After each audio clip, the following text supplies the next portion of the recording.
Doctor के पास मरीज़ भेजने का कमीशन लेना। डॉक्टर के पास मरीज़ भेजने पर डॉक्टर से कमीशन वसूल किया जा सकता है। अब्दुल वाहिद जी, इस बात का कमीशन लिया जा सकता है कि इस डॉक्टर की आप एडवर्टाइजमेंट कर रहे हैं। भाई लोगों को पता नहीं, आप डॉक्टर से कहें ठीक है जी मैं आपकी क्लिनिक को मुतारिफ़ करवाऊंगा, मैं लोगों को बताऊंगा ये डॉक्टर हैं, तो फ़ी पेशेंट में आपसे इतना कमीशन लूँगा, जायज़ है। लेकिन इसमें पेशेंट के साथ धोखा ना हो। धोखा कैसे होता है कि आपने पेशेंट को बताया, पेशेंट आपके पास आया कि यार मेरे किडनी में तकलीफ़ है, आपने कहा कि यार मैं बड़ा अच्छा किडनी स्पेशलिस्ट जानता हूँ और ज़बरदस्त इलाज करता है वो, तो आइए चलिए उसके पास। अब पेशेंट ये समझ रहा है कि ये मुझे इसलिए उसके पास लेकर जा रहा है कि वाकई वो किडनी का बड़ा स्पेशलिस्ट है, हालांकि आप इसलिए लेकर जा रहे हैं कि आपका वहाँ से खांचा खुला हुआ है, इसलिए नहीं लेके। अगर वहाँ से खांचा खुला ना होता तो आप उसके पास ना लेकर जाते, आप किसी और डॉक्टर के पास ले जाते, क्योंकि किडनी का स्पेशलिस्ट तो वो भी है, किडनी का तो वो भी स्पेशलिस्ट है। तो इसमें पेशेंट से धोखा होता है। पेशेंट ये समझता है कि ये मुझे इसलिए लेके जा रहे हैं कि सबसे अच्छा डॉक्टर वो है, हालांकि वो सबसे अच्छा नहीं होता, वो सबसे गंदा डॉक्टर होता है, और आप इसलिए इसके पास ले जा रहे हो कि आपने वहाँ से कमीशन लेना है। तो ये फिर धोखा है, ये फिर जायज़ नहीं है। अगर इस तरह का धोखा ना हो तो नॉर्मली किसी डॉक्टर को प्रोमोट करने के लिए, किसी मेडिसिन को प्रोमोट करने के लिए या किसी भी प्रोडक्ट को प्रोमोट करने के लिए जैसे कमीशन लेना जायज़ है, तो डॉक्टर को प्रोमोट करने के लिए या उसको मरीज़ फराहम करने के लिए भी कमीशन लेना जायज़ है। इस तरह का धोखा नहीं होना चाहिए उसमें।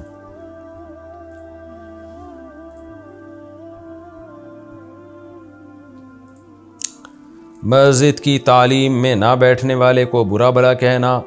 मस्जिद में उलमाए किराम के बयानात या तबलीगी जमात की तालीम के हल्के की क्या अहमियत है, इसमें ना बैठने वाले पर नाराज़ी या मलामत करना कैसा है। नूर मोहम्मद मक्का मुकर्रमा से। देखें, इसमें नाराज़ी का इजहार अगर कोई मोहब्बत में कर रहा है तो जायज़ है, शरई लिहाज से तो जायज़ नहीं है, क्योंकि जो चीज़ शरअन वाजिब नहीं है यकीनी तौर पर, तो उस पर आप कैसे मलामत कर सकते हैं। शरीयत में लाजिम यह है कि आप गुनाहों से बचें, फ़राइज़ वाजिबात को पूरा करें, और शरीयत का मोटा मोटा इल्म जो आपकी जिसकी प्रैक्टिकल लाइफ से ताल्लुक़ हो, जिसका वो इल्म आप हासिल करें।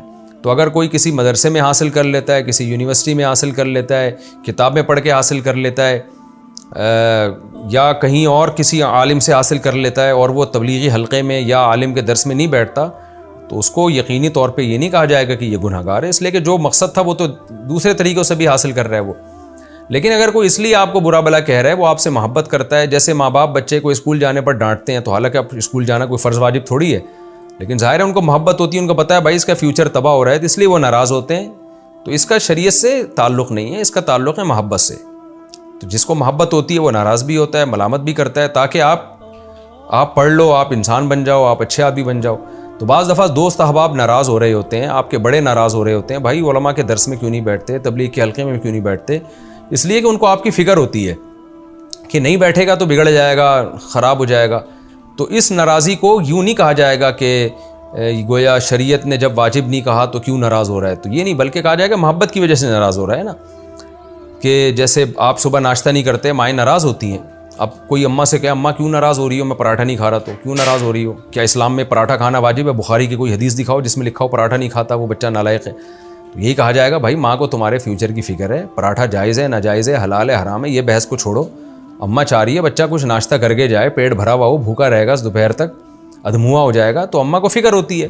तो ऐसे ही बाज़ दोस्त अहबाब ऐसे हैं, बाज़ उलमा ऐसे हैं, बाज़ बड़े ऐसे होते हैं, उनको फ़िक्र होती है आपकी कि ये हल्कों में नहीं बैठेगा तो बिगड़ जाएगा, तो वो इस बेस पे नाराज़ हो रहे हैं। तो ये जायज़ नहीं, बल्कि ये नाराज़ी तो मुस्तहब है। लेकिन कोई शरीयत का हुक्म समझ के नाराज़ होना शुरू हो जाए, मिसाल के तौर पर आपकी अम्मा नाराज़ इसलिए हो रही है कि आप पराठा नहीं खाते, और पराठा खाना वो समझती है इस्लाम में लाजिम है, और आप गुनहगार कर रहे हो, गुनहगार हो रहे हो। जैसे फजर की नमाज़ नहीं पढ़ी थी, उसको गुस्सा आया कि नमाज़ छोड़ने पर गुनाह मिलेगा, तो पराठा छोड़ने पर भी गुनाह मिलेगा। ये नाराज़ी फिर नाजायज़ नाराज़ी हो जाएगी। फिर अम्मा से कहा जाएगा अम्मा पराठे को पराठा ही रखो, ठीक है। मुफ्ती साहब अपने बयानात में 2-2 3-3 पराठों का जिक्र करते हैं, मगर कोई सुन्नत नहीं बन गया इससे। तो वो शरीयत का लाजमी हुक्म समझ के अगर कोई नाराज़ हो रहा है तो फिर ये गलत है, फिर ये शरीयत पर ज़्यादती है कि जिस चीज़ को शरीयत ने लाजिम करार नहीं दिया आप उसको लाजिम करार नहीं दे सकते। इल्म सीखना फ़र्ज़ है, लेकिन वो स्पेसिफ़िक किसी ख़ास हल्के में बैठ के या किसी ख़ास जगह पे जाके फ़र्ज़ नहीं है। हर आदमी का मुख्तलिफ मिजाज होता है, किसी को कोई आलिम सही लगता है, किसी को कोई आलिम सही लगता है, कोई सिर्फ़ किताबों से फ़िक़ी मसाइल मोटे मोटे सीख लेता है। तो इस तरह से ठीक है, उसमें कोई हर्ज नहीं है। असबाब की तरफ निस्बत करना क्या शिरक है? क्या असबाब की तरफ निस्बत करना शिरक के ज़ुमरे में आता है?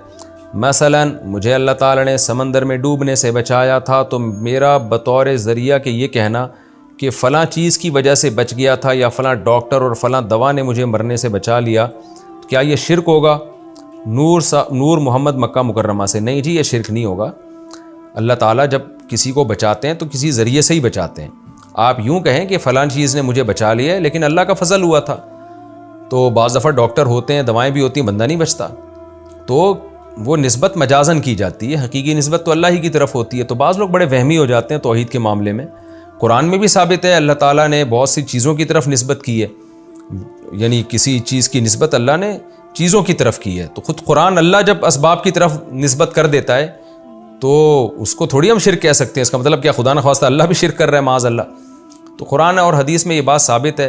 जैसे हदीस में आता है कलौंजी में बीमारियों से शिफा है, तो मतलब क्या मतलब? कलौंजी खाने से शिफा मिलेगी? अब कोई नहीं, कलौंजी से नहीं, शिफा तो अल्लाह के हुक्म से मिलेगी। तो भाई कलौंजी खाने से जो शिफा मिलेगी वो भी अल्लाह के हुक्म से ही मिलेगी, अल्लाह नहीं चाहेगा तो थोड़ी मिलेगी। तो ये चीज़ों की तरफ निस्बत करना ये शिरक नहीं है। क्या आँख फड़फड़ाना बुरी अलामत है? अगर किसी की एक आँख बार बार फड़फड़ाए तो कहते हैं कि ये किसी बुरी चीज़ के आने की अलामत होती है। क्या ये बात दुरुस्त है? हिदायतुल्लाह साहब कश्मीर से। नहीं भाई, आँख फड़फड़ाती है वो गैस वैस जो है ना, पराठे आजकल लोग मेरा बयान सुन के बहुत खाने लगे हैं, तो पेट में जब गैस होती है वो तो इधर उधर फुदकती है, वो जहाँ उसको जगह मिलती है वहाँ जाती है, तो वो आँख में भी कभी चली जाती है तो वो फुदकना शुरू हो जाती है, जहाँ तक मेरी मालूमात है। बाकी डॉक्टर ही बताएंगे कि ये सही है कि नहीं है। तो इसका कोई नहूसत से या बुरी किस्मत से या बुरी चीज़ से इसका दूर दूर कभी कोई ताल्लुक़ नहीं।